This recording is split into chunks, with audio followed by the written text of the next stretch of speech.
Okay, ito po yung sa report ng SPD Visoria sa ads and promo.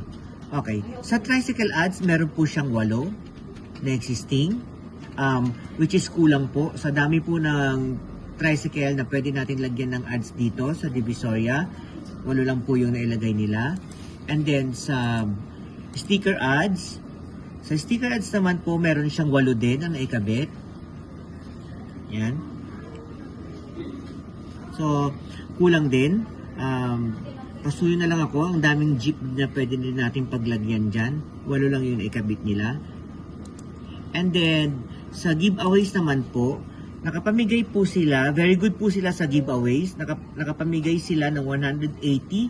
And, dito po sa giveaways nila, good for 2 months pa po yung existing inventory nila. Yan. And then, sad to say po, wala po silang streamer ads, wala din po silang jeepney ads, wala din po silang mall ads, at wala din po silang customer visits.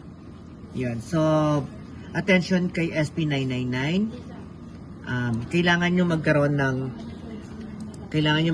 ng dito, yung mga jeepney ads, mall ads, customer visits. Yun yung importante na pwede nyo gawin, okay? Para mas makatulong pang ma-enhance at or mas makatulong pang maayos yung sales nyo, mas umangat pa yung sales nyo. Okay, thank you.